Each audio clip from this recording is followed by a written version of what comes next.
ዲያቆን ዳንኤል ክብረት ምን ገጠማቸው? አንዳንድ የሰበር ዜና ሱስ ያለባቸው ግለሰቦች ሙዓዘ ጥበባት ዲያቆን ዳንኤል ክብረት በሰራተኞች ተቃውሞ የተነሳ ከፋና ብሮድካስቲንግ ባለስልጣን የቦርድ ሰብሳቢነት ተነሱ ብለው ያለ አንዳች ሀፍረት ሲቀላምዱ ተመለከትን።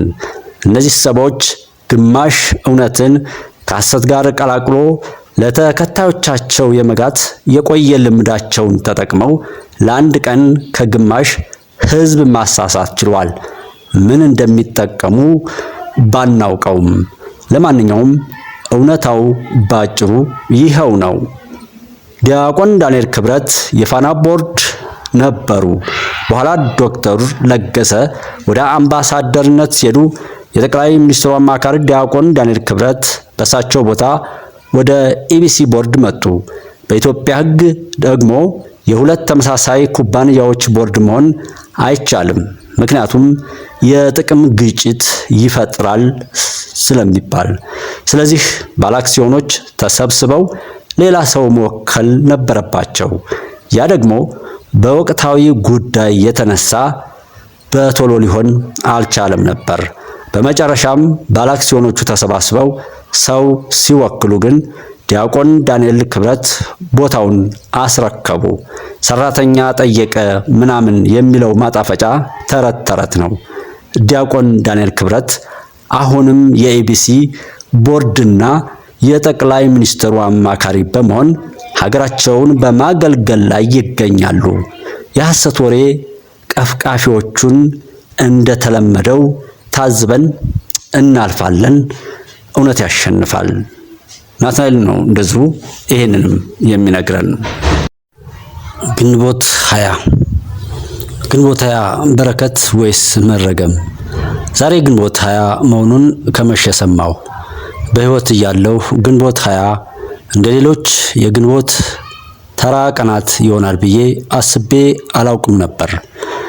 ድሮ ቢሆን ራዲዮኑና ቴሌቪዥኑ ሁሉ በሽለላና በፍከራ ዘፈን ተሞልቶ እነዛ ቁምጣ ለብሰው የሚሮጡ ታጋዮች በተደጋጋሚ እየታዩ ጦርነቱ የእርስ በርስ መሆኑ ቀርቶ የባዕዳን እስኪመስለን ድረስ ዲስኩሩ አታካች ሆኖ ይውል ነበር።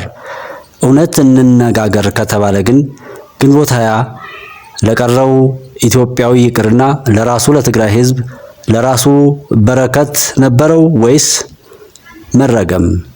ከስቃይና ከቸነፈር ውጪ ምን ያስገኘለትስ ጥቅም አለ?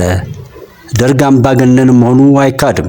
ነገር ግን ግንቦት 20 ገባን የሚሉት ሰዎች የትግራይን ህዝብ ከአምባገነንነት ባለፈ የህልውና ስጋት ውስጥ አልጣሉትም ወይ?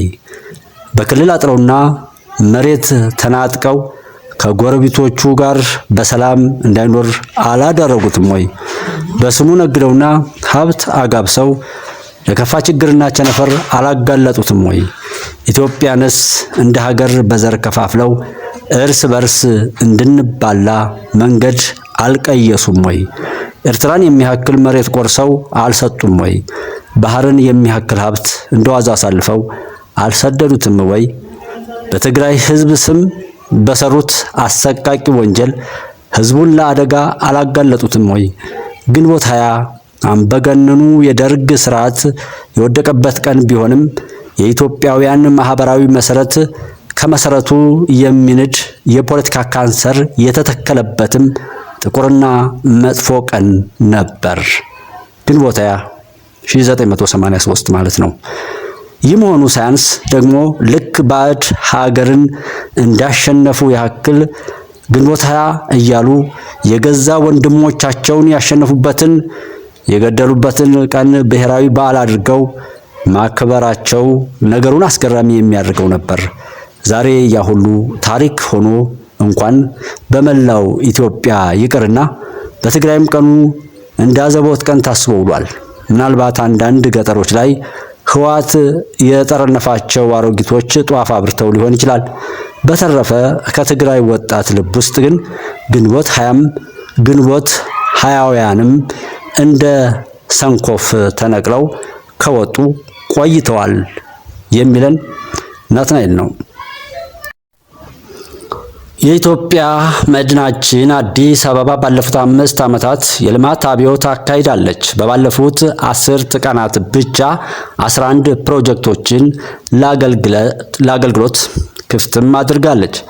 ለአብነትም አንደኛ በኢንዱስትሪና የሥራ ዕድል ፈጠራ የገላን ጎራ ኢንዱስትሪ ፓርክ ተመርቆ ለአገልግሎት ክፍት ሆኗል። ይህ ፓርክ ከ20 ሺህ በላይ ለሚሆኑ ዜጎች የሥራ ዕድል የሚፈጥር ነው። ሁለተኛ የማህበራዊ ልማት ወይም የመኖሪያ ቤቶች 3ቱ የበጎነት መንደሮችን በአዲስ አበባ ከተማ በኮልፌ ቀራኒዮና የካ ክፍለ ከተሞች የተገነቡ የመኖሪያ ቤት ለሀገር ባለውለታዎች፣ ለአቅመ ደካሞችና ለአካል ጉዳተኞች የማስተላለፍ ስራ ተሰርቷል። ሶስተኛ የመዝናኛና የህዝብ ፓርኮች በአዲስ ከተማ አስኮ አዲስ ሰፈር በ30 ሺህ ካሬ ሜትርና በለሚ ኩራ ክፍለ ከተማ በ18 ሄክታር ቦታ ላይ የተገነቡ የወንዝ ዳርቻ እና የህዝብ መዝናኛ ፓርኮች ተመርቀዋል። እነዚህ ማዕከላት ህፃናትን፣ ወጣቶችን እና አረጋውያንን ያካተቱ ማህበረሰቡ በጋራ የሚጠቀምባቸው ናቸው። አራተኛ የኑሮ ውድነትን ለማቃለል የግብይት ማዕከላትን የማስፋት ስራ አካል የሆነው 7ኛው የለሚ ሁለገብ የገበያ ማዕከል ተመርቆ ለአገልግሎት ክፍት መደረጉ ነው። 5ኛ ዘመናዊ የገበያና የትራንስፖርት ማዕከል አይነቱ የመጀመሪያ የሆነው የአድዋ የገበያ ማዕከልና ዘመናዊ የትራንስፖርት ተርሚናል ለአገልግሎት ክፍት ሆነዋል። የዚህ ማዕከል ሱቆችና ካፍቴሪያዎች ለፒያሳ ልማት ተነሺዎች በዕጣ ተላልፈዋል። 6ኛ በለሚ ኩራ ክፍለ ከተማ በ3 ሄክታር መሬት ላይ የተገነባው 16 ሱቆችንና 18 ሼዶችን የያዘ የተቀናጀ የከተማ ግብርና ማዕከል አገልግሎትም ክፍት ተደርጓል። 7ኛ የስፖርትና የወጣቶች ማዕከል በቦሌ ክፍለ ከተማ የሚገኘው የለሚ ኮሚኒቲ ስታዲየም 5 ስፖርት ማዘውተሪያዎች፣ 95 የህፃናት መጫወቻዎች፣ 6 የህፃናት ማቆያ ወይም ዴይኬር ማዕከላት፣ ካፍቴሪያዎችና አምፊቲያትሮችን ጨምሮ ለወጣቶች ተጠቃሚነት የሚያገለግሉ መሰረተ ልማቶችን አሟልቶ አገልግሎት መስጠት ጀምሯል። 8ኛ በልደታ ክፍለ ከተማ ለትውልድ ግንባታ መሰረት የሚጥሉ 2 ትምህርት ቤቶችና 3 የህፃናት ማቆያ ማዕከላት ፕሮጀክቶች ተመርቀው ለአገልግሎት ክፍት ተደርገዋል። 9ኛ የተስፋ ብርሃን የምገባ ማዕከላት ተጠቃሚዎች ለነበሩ 400 ነዋሪዎቻችን መነሻ ካፒታልና የመስሪያ ቁሳቁስ በማሟላት ከተረጅነት ወደ የሥራ ዕድል ተጠቃሚነት እንዲሸጋገሩም ተደርጓል። 10ኛ 7ኛውን የአዲስ መሶብ የአንድ ማዕከል ዲጂታል የመንግስት አገልግሎትን በላፍቶ ክፍለ ከተማ ተመርቆ ስራ ጀምሯል። 11ኛ ዘመናዊ የጤና አገልግሎት በምስራቅ አፍሪካ ቀዳሚ የሆነው በአርቲፊሻል ኢንተለጀንስ ኤአይ ቴክኖሎጂ የተደገፈውና እጅግ ዘመናዊ የሆነው የላፍቶ ስፔሻላይዝድ ሆስፒታል ለምርቃትም በቅቷል። አንዳንዶች እነዚህ ፕሮጀክቶች ለምርጫ ተብሎ እንደተከናወነው ያነሳሉ። ነገር ግን እውነታው ቀድሞ ያልተሰራ ለምርጫም ሊደርስ አይችልምና ተሰርቶ ለምርጫ ከዋለም ዋናው ህዝቡና ሀገር ተጠቃሚ ሆኖ መሰራቱ ነው እንላለን። ፈጣሪ ኢትዮጵያና ህዝቦቿንም አብዝቶ ይባርክ ያሉን ከንቲባ አዳነች አቤቤ ናቸው።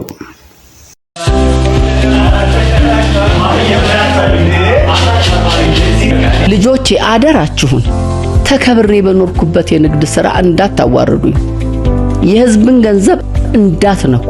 የመንግስትን ማለትሽ ነው? የመንግስት ማለት የህዝብ ማለት አይደለም። መንግስት ለራሱ ወስዶ ፎቅ አልሰራበት፣ ከተማን አለማበት፣ ወንዙን ከቆሻሻ ታድጎ መናፈሻ፣ ይህን ትርኪ ምርኪ መናኛ አሳምሮ የህዝብ መዝናኛ አረገበት እንጂ። እሺ ምን እናድርግ? ለምን 10 ሳንቲም አትሆንም? ያለ ደረሰኝ እንዳትሞክሯት። ይሄ ከኛ በታች ያለው የጎማ መሸጫ ሱቅ ያለ ደረሰኝ ሲሸጥ አግኝተውት በቁጥጥር ስር አሉት። ከኛ ሱቅ ፊት ለፊት ያለው የብረታ ብረት ነጋዴውስ ያለ ደረሰኝ ሲሸጥ ደርሰውበት ታስሯል እኮ። የልብስ ስፌት ሱቆችም ጋማ ተብሏል። ይሄን ሁሉ እያያችሁ መቼም በሳት አትጫወቱም። አብደናላ። ኧረ በጭራሽ አይደረግም። ደግሞስ ከተማችን እንዴት ተውባ የዓለም መነጋገሪያ ስትሆን እያየው አይደለም። የመንግስትን ለመንግስት የራሳችንን ለራሳችን ብቻ ሳይሆን ጨምረንስ ብንሰጥ አሁን ደግሞ የበር ለበር የመጋዘን የተሽከርካሪ ቁጥጥሩም ጠንከር ያለ ስለሆነ ራሳችሁን ጠብቁ። ደረሰኝ ሳትቆርጡ በፍጹም እንዳሸጡ። የእናት አደራ የሀገር አደራ ነው። የገቢዎች ቢሮ በሚያደርገው የበር ለበር የመጋዘንና የተሽከርካሪ ላይ ቁጥጥር ያለ ደረሰኝ የሚገበያዩትን መቅጣት ብቻ አይደለም፣ በደረሰኝ የሚገበያዩትን ለከተማችን ሁለንተናዊ ብልጽግና ላደረጉት አስተዋጽኦ በሽልማት እያበረታታም ነው። የአዲስ አበባ ከተማ አስተዳደር ገቢዎች ቢሮ